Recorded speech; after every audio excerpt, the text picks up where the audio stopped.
Hey there, guys. This is Colonial, and I'm back with another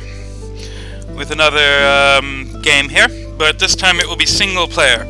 So basically, my life has gotten quite busy this past year, and I no longer have time to play multiplayer. I'll be back to it later on in my life, but for now, I'm not playing any multiplayer. But I figured I did have a bit of time, so why not do a single player on YouTube? So that's what I'm going to do just now. And I'm playing with these here late-age Kinchi, which is a powerful nation that people don't play very much, people don't understand very well. Figured I'd give them, and I'm quite good at it, so I figured I'd give them a bit of a exposure with this LP. And this is the nation right here. I will now dive into a game I've been playing and show you some of the details of the nation. Alright, so Kinchi is a human nation. Aside from very late game, I will be using humans the whole time, so in the late age in particular that makes me a bit squishy, but I have some really good things going for me to cancel it out. I like to think that every nation has two things that are exceptional that make the nation, and for Kinchi that's one of our Recruit Anywhere Mages, the Ancestor Smith, and this here Ancestor Vessel. We're based on China, of course, because it's Kinchi, but it's in the late age it's the Mongolian era in China, whenever the Mongols controlled China for quite a long time. And so we've got two different races of humans going on here. We've got Chinese and Mongolians. And so in terms of troops, all these guys on foot will be my Chinese troops. And then I've got really powerful heavy cavalry, which are Mongolian. So, all my cavalry comes with bows, and otherwise they're heavy cavalry. Like this guy, I'm probably going to recruit quite a bit of. He is got a lance and a falchion and a hoof and a composite bow, so he's quite powerful for a human. And the good thing about having heavy cavalry with bows is that I can do a lot of different things with them. I can change up my strategy depending on who I'm fighting. It's one of the strengths of Kinchi. Or I can also have my front line never advance, because instead they shoot their bows. If I make my front line out of these cavalry, which I will be doing, because they are quite powerful enough to hold the front line, even though they are a size 3, like. But my cap-only sacred is one of the strengths of the nation. If you see, I basically, from pretty early on, I recruit the maximum of them every year, forever. And they have a couple of things going for them. First of all, they're extra super heavy infantry cavalry, so they can smash up a line pretty good. The other thing they have is that they have this here howling bow. So instead of just throwing a little arrow like the rest of my cavalry, they throw a super powerful arrow. It does a bit more damage, I believe, but that's not the big thing. The big thing is anyone it hits has to roll a severe morale check. It's much more likely to get people to run away with these howling bows. They are holy, but I give them a bit of a bless, but not much of a bless. Pretty much, yeah, we'll look at that later on. But these guys are really powerful. If I can get a decent number of them, they can pretty much torch anything, either through smashing into it heavy cavalry style, or through their howling bow. So here's an example of an early army I've got over here. And if you see, it's just a bunch of... These aren't my holies, but these are the other kind that I showed you earlier, these guys. And right now I have them all charging forward. Well, I also have a light version, which is like a medium cavalry with a bow. And what I'm doing right here, for example, is I am charging forward with the heavies, letting the archers fire, letting the lights fire a couple rounds, and then charging in for the kill with them. Yeah, this army actually just had a battle, so let's take a look at it. This is the kind of thing I'll be doing. Now, I also have infantry. I have archers, which are bog standard, and I have... Yeah, this is... he's very outgunned, but it'll be interesting to see how we go. Yeah, so I'm often going to have an infantry line, super heavy to medium shield dudes, plus archers or possibly crossbowmen. I'm going to make use of independent crossbowmen quite a lot as well. And all told, I have a very strong troops as Kinchi, and that's good, particularly the Howling Bow Sacred. And I'm sure you'll get to see them in action. But the other thing I have is, of course, my mages. And I have two different groups of mages. I've got my Chinese mages and my Mongolian mages. I have a little mage is Chinese, and my biggest mage is Chinese, and then I have 3 recruit everywhere level 4 mages that are basically Mongolian. So first of all, we've got the Ancestor Smith. He's my #1 battle mage. He's 100% chance of Earth 2, which is not every nation for a fast recruit anywhere. Not every nation has recruit anywhere fast recruiting Earth 2. In fact, this is the only age of Kinchi that has it. But he also has, you may notice, a forge bonus of 1. So this is kind of a bit more of a 4G game going on compared to other kinds of Kinchi. Plus, of course, all this good Summon Earth Power, Earth 3 stuff. Every one of my 5 mages has a different random. It's actually a mess.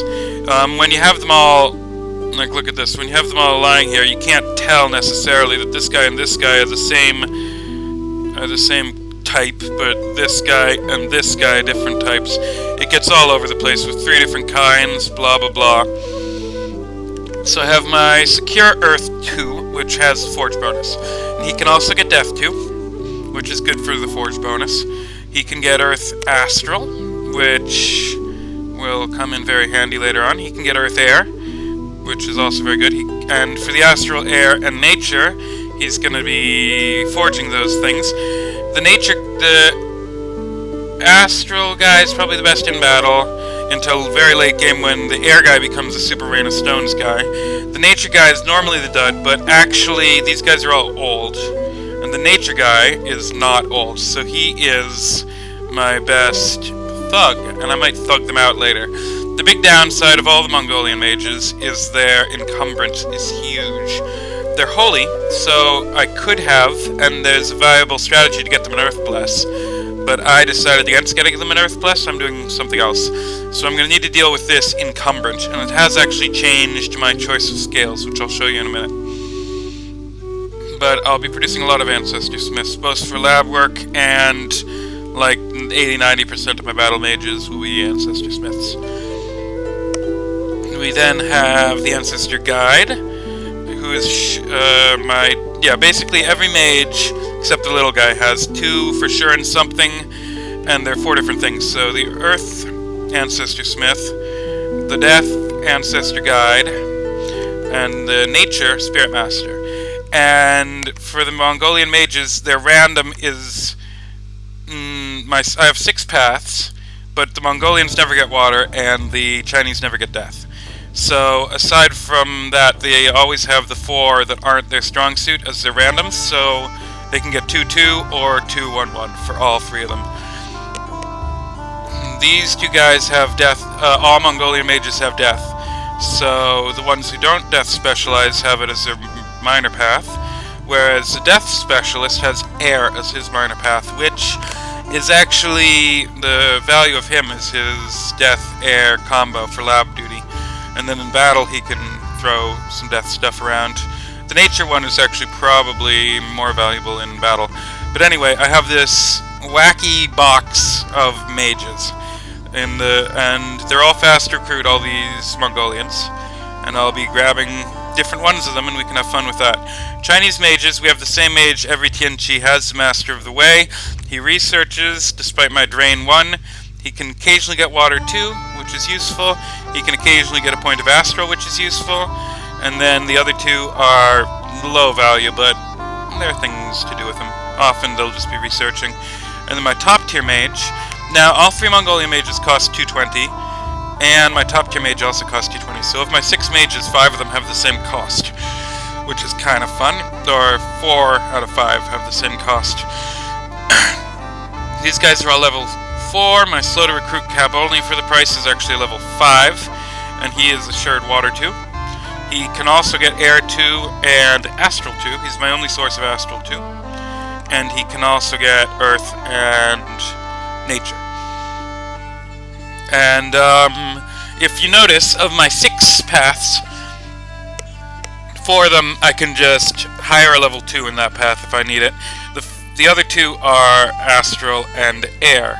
Astral is my only source. Air, I have 2 of my 5 mages can get the 2 air, and those 2 airs are super handy. So early on I'll probably grab a few of these Ancestor Guides just to try and luck into a 2 air. Later on I'll hopefully get some 2 airs out of my Celestial Masters. So this is more or less the nation we have going on. There's one more thing. I have some Recruit Anywhere options. This has no resources left, but my non-Sacred Cavalry are actually recruit in the field, which I will be making use of. But more importantly, my General. My generalship is weird. I have this guy who's excellent, and he can be recruited anywhere for a lot of resources, so often it'll take 2 turns. But he's basically my only leader. Otherwise, none of my mages can lead, and so I'm going to be grabbing those. I'm going to be grabbing some Indies, a few, and I'm also going to be making use of Mound Kings, probably. So let's take a look at what god I've decided to go for this fun bag of a nation. I have gone with a Phoenix. The Phoenix is good because, well, everything I get, as you noticed, level 2 maximum, so I'm gonna need to get my high level stuff off my god, and air is a valuable one, which is his main purpose. Fire is also nice. I get this. This way he can build me the boosters I need, and he can throw down some punches in battle. He's going to be a very key piece when he comes out. I have him dormant, and he is... So basically, another thing about Kinchi I didn't mention is that we have a good bunch of heroes, and all my heroes are immortal. So there's something to be said for doing a nice high dominion. Once you have a nice high dominion, and the Phoenix is an option on the table, you might as well think about getting the Phoenix, because it's also immortal. He'll basically be like a super version of my... these immortal heroes, most of them can fly as well. So, hopefully, with my luck 2 scales over here, he won't be my only flying around immortal, but he'll be my strongest one. And that should be a bit of fun. Like I mentioned, I do take a pointed drain because I have a lot of level 4 mages doing research, and I'm going to be a bit heavier on them than I otherwise would be, but that's probably healthy. And I have quite a lot of design points, as you see. I go with Heat 1. I mentioned before I was doing a build with Cold 3, but my mages were falling dead from exhaustion, or falling unconscious from exhaustion because of their armor. So I'm going to go with the Heat 1. That'll help my exhaustion problems a bit. I have another strategy for that later on. I also need the productivity, so I'll grab Prod 2, because all my guys are armored. And then I have 2 points of order and 2 points of growth.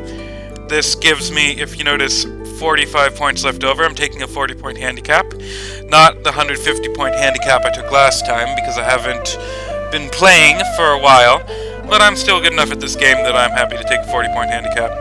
If you play this at home, I recommend definitely boosting one of those 4.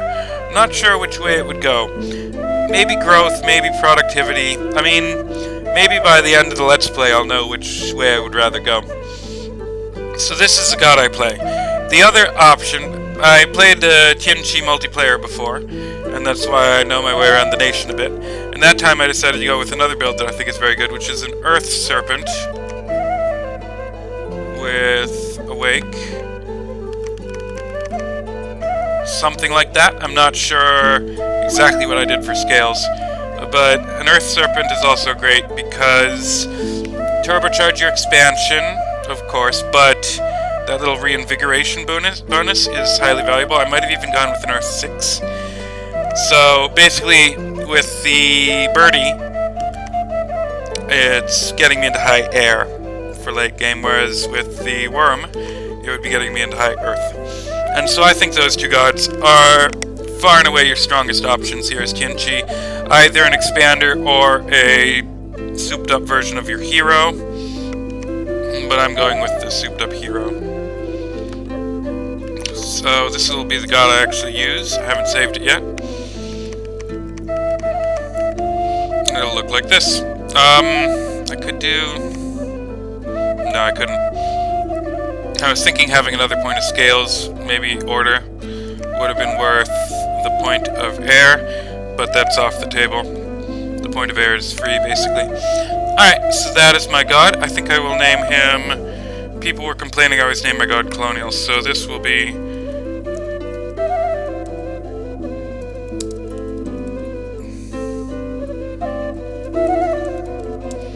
Because, yeah, that's how I roll. Alright, let me just show you one more thing I forgot, and then I will get the game started here. Yeah, let me just show you here. 6 paths to level 2 in the late age, with none of them being blood, means I actually am pulling in a really respectable amount of gems. Look at how well searched everything is here. And this is only turn, let's see what turn I'm on. This is before my first war. My first war has just kicked off over here. So, like 18 months in, and I have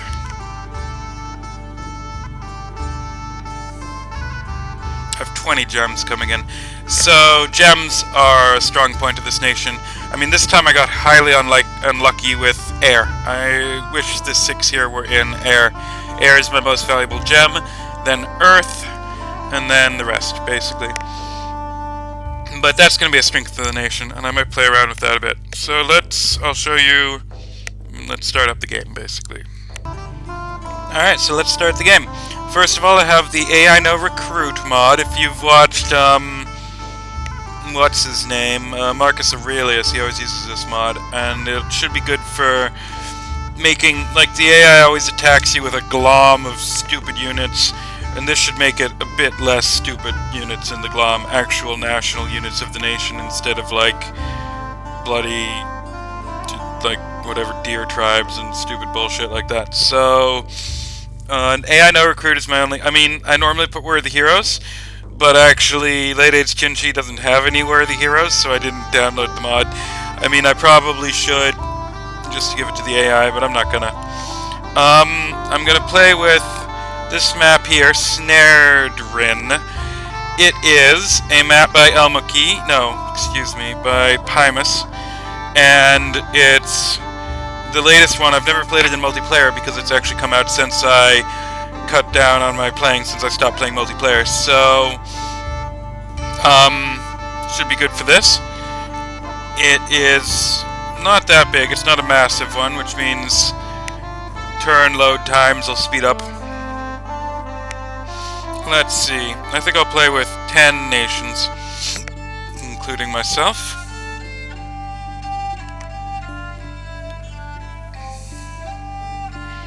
So, YouTube.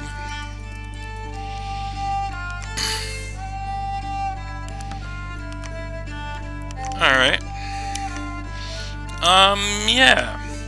It's too bad I can't play multiplayer, but this way, a good thing about this is I'm gonna be able to get you one every... I think every Monday I might publish one. We'll see how it goes.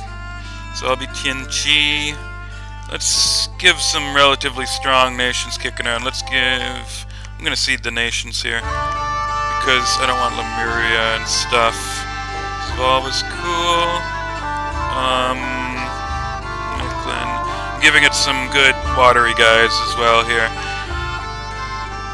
Let's go with Gath, why not?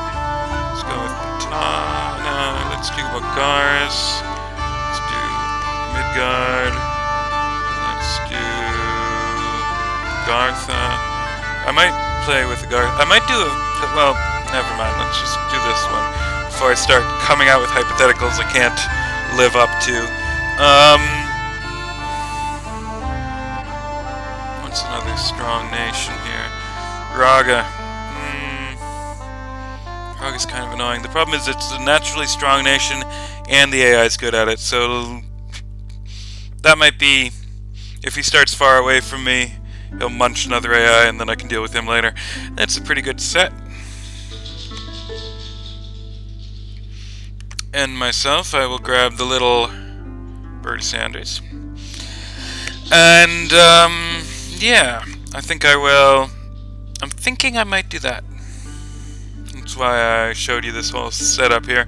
I mean, it's like, changes it from rarer sites like the late age to mid-age sites. This way I can have a bit of fun with summons. I don't know. I mean, against the AI, maybe the AI can't use its gems as well as me. It might give me a boost. I don't know. I want more gems, so I'm giving myself more gems. Score graphs are keeping them off. Standard research. And renaming, of course, is allowed. Alright. Yeah. See you in a sec. Alright, here's where I've begun. So this is a hex-based map, but he has 2 and 3 hex size provinces. I really like this map. Any province that has 3 hexes, I believe, is designated big, and 1 hex is designated small, I believe. Yeah, so I will get in. This will be the end of this episode. I will see you next episode, and I will play out the first few turns. Hoping to have a lot of fun with this. I might actually get both episodes up. Well, I'll get 1 episode up this Monday, and then 1 before next Monday, and then I'll do episode 2 next Monday. This will be episode 0. Alright, see you guys next episode.